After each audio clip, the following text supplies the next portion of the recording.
ఈ హాల్లో చూస్తే 70 స్తంభాలు ఉన్నాయి. ఇది డాన్సింగ్ హాల్.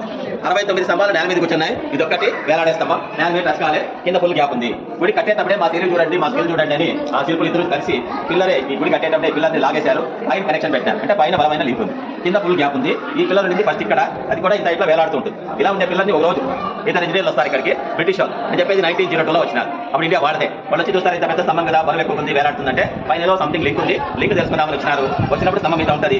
ఐరన్ రాడ్స్ తీసుకొని వాళ్ళు బలంగా ఎనికి ఇట్లా చేస్తారు. ఎప్పుడైతే ఎనికి ఇట్లా పుష్ చేస్తారో ఇలా ఉండే పిల్లర్ వాళ్ళకి కదిలించినప్పుడు కొంచెం ఇట్లా బెండ్ అవుతుంది. పిల్లర్ సైడ్కి వాలిపోతుంది. వాళ్ళప్పుడు ఒక ఎంటి ఇక్కడ టచ్ అవుతుంది.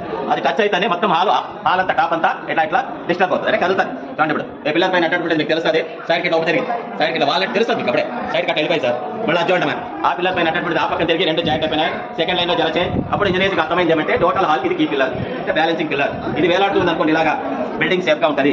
ఇదే ఫుల్ టచ్ అయింది అనుకోండి, బిల్డింగ్ మొత్తం పడిపోతుంది. అట్లా పెట్టారు కనెక్షన్. సెంటర్ ఆఫ్ గ్రావిటీ అనేది దీంట్లో ఉంది. ఇప్పుడు కింద